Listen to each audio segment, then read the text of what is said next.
Welcome. Today, we're diving deep into the subconscious. But, not as psychologists or anything. Think of us more like explorers.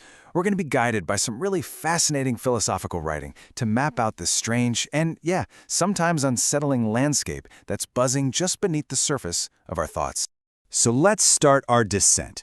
And look, this isn't about jump scares or anything like that, but it is going to challenge some of our core beliefs. We're stepping into a world of anxiety, of illusion, and some pretty heavy existential questions, a place where the very idea of who we are really starts to come apart at the seams. Our journey kicks off right here, in what the source material calls a different dimension of fear. This is the realm of our subconscious anxieties, and it's here that we're going to meet the first of our guides. This is the skeleton. It's basically the personification of that feeling of being completely adrift, just wandering without any purpose in a world that feels like a total storm of randomness. It's not looking for a destination, because it believes finding one is just a lucky break in an otherwise meaningless trip. Now, the skeleton's perspective is what's so interesting here. It is totally accepted that life is nonsensical.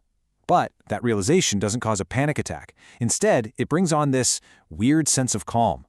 The skeleton argues that while, panic might be the rational response to a meaningless universe, there's a much more powerful force at play. And that powerful force? It's ennui. It's not just boredom. It's this deep philosophical exhaustion. See, unlike existential dread, which is an active, anxious kind of fear, ennui is this passive weariness with the endless, chaotic noise of just existing. It's a feeling I think a lot of us can probably relate to. And for the skeleton, this is exactly what keeps it hiding in the depths of the mind. All right, let's go even deeper. Now that we've kind of waded into the anxiety of the underground, we're about to see how it just shatters our whole idea of who we even are. It's time to meet the fragments of the self. So here we meet a second voice, just called Skeleton 2, and it drops a pretty radical idea on us. The self isn't some solid, stable thing. Nope, it's dynamic, it's constantly changing. The you of this very moment is not the same you of the next. Believing in a fixed self, it argues, is the ultimate delusion. So why is the self so fluid? Well, according to this voice, it's a defense mechanism. We are constantly changing who we are in this pointless attempt to escape the terrifying, permanent nature of reality. A solid, unchanging self would have to face that reality head-on, and that, this voice suggests, would drive you insane. So this leaves us with two really challenging perspectives from this inner world.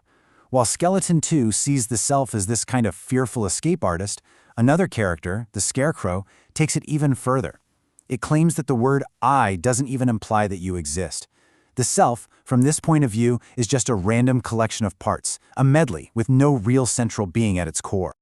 Okay, so now that the idea of a stable self has been pretty much demolished, let's explore how all this internal chaos completely warps our perception of the external world. I mean, is what we see even real? We now meet the golem, and it introduces itself as the embodiment of everything we try to bury. All our unresolved issues, our ignored problems. It's a living, breathing reminder that just pushing things down doesn't make them vanish. In fact, the golem argues that's exactly how the chaos in our lives gets started. The golem then hits us with this really profound question. We're the ones planting the seeds of chaos by burying our problems, so why are we so surprised and upset when that chaos finally sprouts and we have to deal with the consequences? It's a harvest of our own making. This idea that we create our own chaos gets pushed even further by another voice from the deep, the Hell Beast. It argues that our entire experience of reality is fundamentally flawed.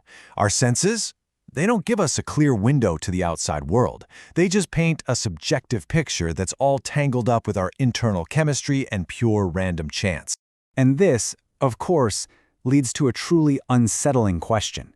If our perception is just this subjective, glitchy painting that's constantly mismatched with what's actually real, how can we trust anything we see or feel? Are the monsters we're afraid of, both inside our own heads and out in the world, what we really think they are? Or are they just a bug in our own personal software? This brings us to the final layer, the very bottom of our journey into the subconscious. And down here, we meet a visitor from outside this inner world, someone who offers a profound and deeply unsettling choice. The alien shows up and challenges everything, and not just the dreary underground, but also the wonderful life we think we're living up on the surface. It suggests that our happy, stable reality might be just as much of a fantasy, a story we tell ourselves, because the raw, unvarnished truth is something we just can't access.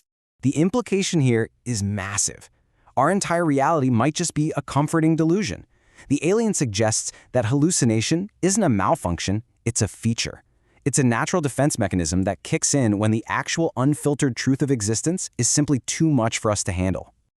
But the alien doesn't force this truth on us. It just offers a glimpse, a little whisper of another way of seeing.